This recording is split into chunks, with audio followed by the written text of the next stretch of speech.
Olá, queridos alunos! Aqui é a professora Ana Maria e hoje nós vamos falar sobre compreensão e interpretação textual. Concursos e vestibulares é um tópico extremamente importante em concursos e vestibulares e está presente na maioria dos editais. Quando pensamos em língua portuguesa, nós pensamos em compreensão e interpretação textual. É importante em outras disciplinas.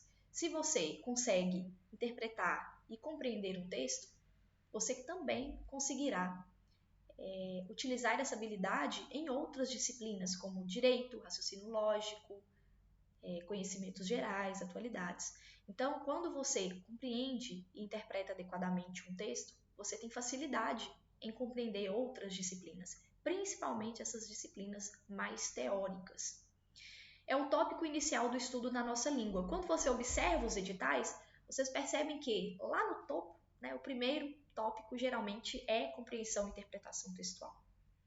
Ler pode ser um hábito promissor. E como é? Quem consegue ter esse hábito, quem consegue desenvolver o hábito da leitura, tem maior facilidade com compreensão e interpretação textual, porque se torna um hábito e esse hábito é automatizado, ou seja, você lê já buscando o sentido, já tentando interpretar.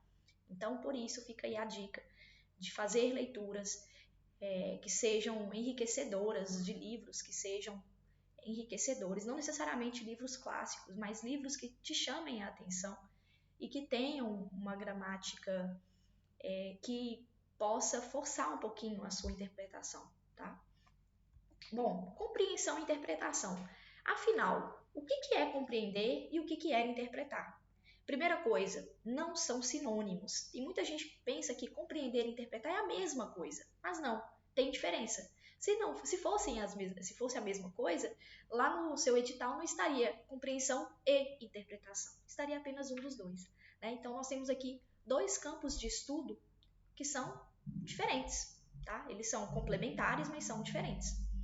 E, obviamente, os dois dizem respeito a um texto, que pode estar em formato de prosa, de poema, de charge, de gráfico, de pintura. Quando pensar em texto, não pense apenas em palavras escritas. Pense em imagens, uma fotografia, uma pintura. Tudo isso traz uma mensagem. E se traz uma mensagem, pode ser considerado texto, tá? Eu até coloquei aqui um pouquinho do sentido de texto. Texto tem a ver com tecido. Sim, tecido. O tecido ele é formado por várias teias, por várias linhas.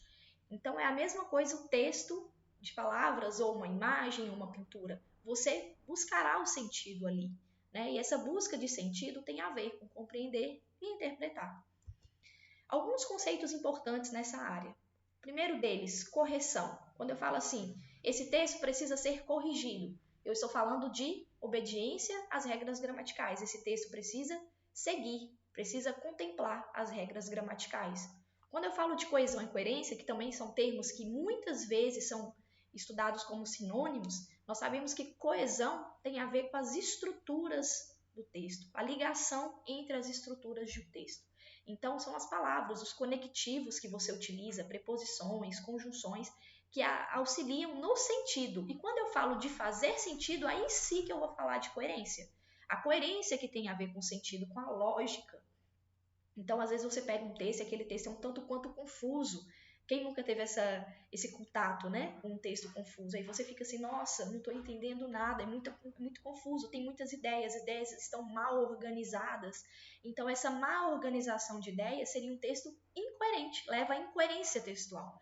Então, quando eu penso em coesão, eu preciso relacionar com coerência, mas eu preciso compreender também que são áreas diferentes, tá? Temos semântica, que é uma área da gramática que estuda o significado das palavras. Então, quando eu penso em sinônimos, antônimos, parônimos, homônimos, eu penso em semântica. Isso também tem a ver com compreender e interpretar texto. Muitas vezes, o examinador pode pedir um determinado significado de uma determinada palavra, ou para você substituir uma determinada palavra. Isso tudo tem a ver com semântica. E entra em compreensão e interpretação textual.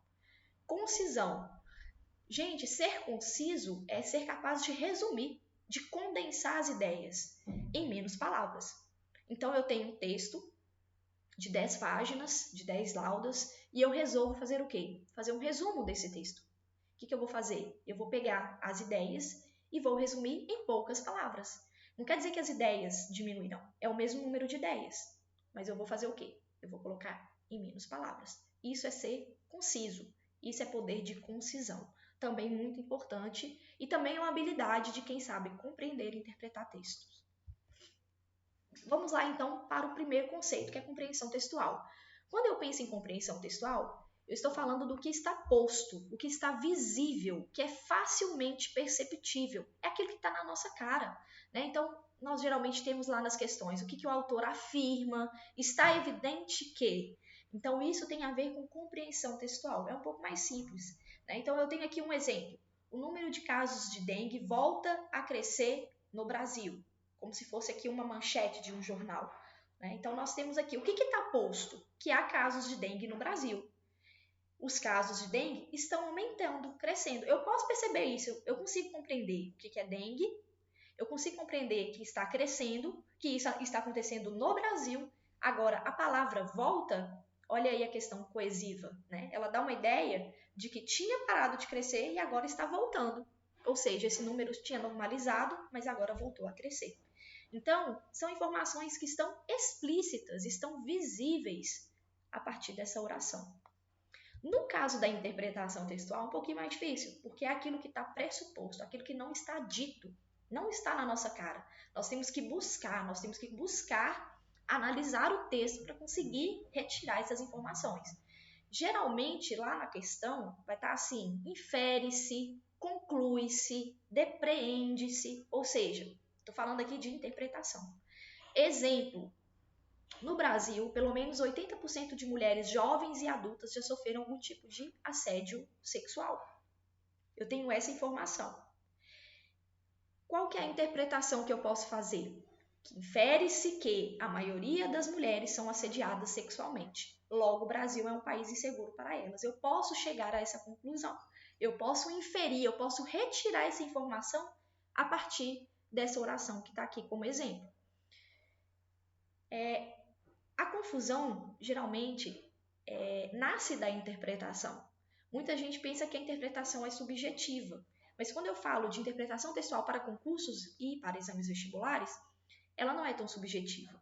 Tá? Diz respeito ao que você precisa retirar do texto, não é a sua opinião sobre o texto. Muito cuidado com isso. Tem gente que se confunde e acaba causando uma certa confusão aí. Então, você, a partir do que está colocado no texto, você vai chegar a determinadas conclusões. Se eu penso que nós temos um número grande de mulheres, 80% das mulheres que já sofreram assédio, logo, isso aconteceu no Brasil, então logo no Brasil, a maioria das mulheres já sofreram algum tipo de assédio. O que isso quer dizer, gente? Isso quer dizer que eu estou interpretando, tá? Interpretando. É uma questão de lógica. 80% é um número muito grande, né? 80% é a maioria. Então, se é a maioria, já é uma interpretação que eu faço. Isso aconteceu no Brasil. Então, logo, o Brasil é um país que assedia as suas mulheres, a maioria de suas mulheres. É uma conclusão que eu estou chegando, é uma interpretação que eu estou fazendo. Então, muito cuidado com isso. Não é a sua opinião sobre o texto. É o que o texto está dizendo, só que você tem que saber o quê? Condensar. Olha o poder de concisão, de resumir. Tá, o que ele quis dizer? Vamos traduzir o que ele quis dizer. É mais ou menos isso daqui, tá? Dicas de interpretação. Gente, não tem receita de bolo aqui, né? Não há uma receita. Mas há algumas coisinhas que podem ajudar, algumas dicas que podem auxiliar. A primeira delas é marcar o tópico frasal. Aqui tem a ver com a questão da paragrafação. Um texto, quando eu falo de texto escrito, eu estou falando geralmente de um texto que é organizado em parágrafos, que é o que é mais comum em concursos. Esse texto não é organizado à toa, não é um enfeite. O parágrafo ele é para separar as ideias, para que o texto não fique confuso. Porque vocês imaginam ler um texto onde você tem um parágrafo de 15 linhas. É cansativo, até visualmente é cansativo. Nós chamamos isso de monobloco. Você tem um bloco parecendo um tijolo na sua frente de um tanto de palavra, aquilo ali é confuso. Por isso que você divide o texto em parágrafo. A partir do momento que você está mudando a sua ideia, você está mudando de parágrafo. É assim que você organiza um texto. Agora, o que a gente precisa pensar é que em cada parágrafo há uma ideia central, que eu chamo de tópico frasal. Esse tópico frasal, por que é tópico frasal? É uma frase que eu consigo destacar para resumir aquilo ali. Então, eu leio aquele condensado, aquelas 6 linhas, 5 linhas, e eu consigo, isso daqui está dizendo isso. Você resume. tá? Então, isso também facilita na hora de interpretar um texto. Circule os pronomes e aponte o termo a que ele se refere.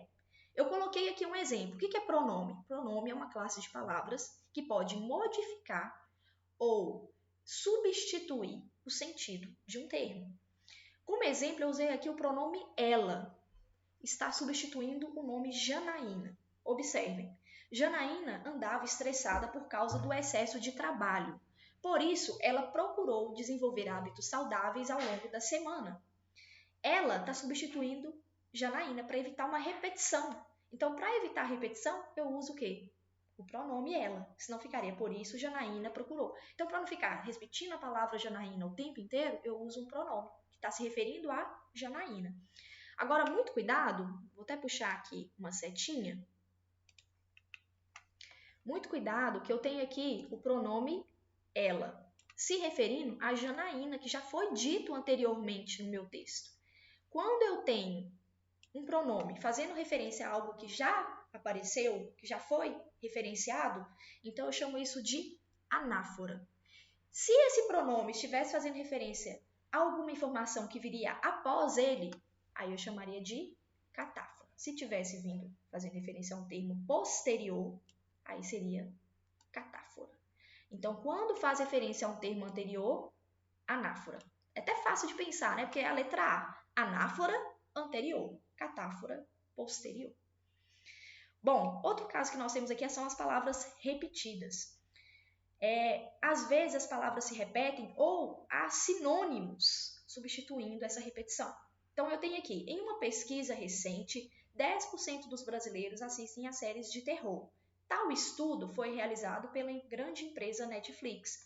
Então, estudo e pesquisa são palavras sinônimas. Então, para evitar repetir a palavra pesquisa várias e várias vezes, você utiliza a palavra estudo. Então, estudo e pesquisa podem ser consideradas palavras sinônimas.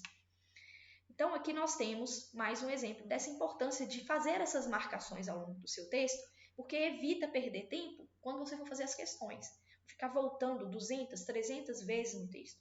Então, quando você faz essas marcações já na primeira leitura, você percebe que ao interpretar, você geralmente já até adivinhou algumas questões. E sempre tem esse tipo de questão, né? Pedindo aí para você fazer referência, ou buscar termos que podem ser substituídos. Então, você vai facilitar a sua interpretação, tá? E a sua compreensão. Por mais é isso, gente, eu agradeço, então, vocês estarem assistindo a esse vídeo. Eu peço que vocês curtam, comentem. Se tiver alguma dúvida, deixa aí nos comentários que eu vou tentar respondê-los. Tem a minha página do Instagram, vou até colocar aqui novamente na tela, que é prof_Ana Pisani, tá? Se vocês quiserem seguir também por lá, eu sempre coloco dicas, informações sobre concursos, sobre o Enem. Então, se você tiver interesse, me siga por lá também. Muito obrigada e até mais, pessoal!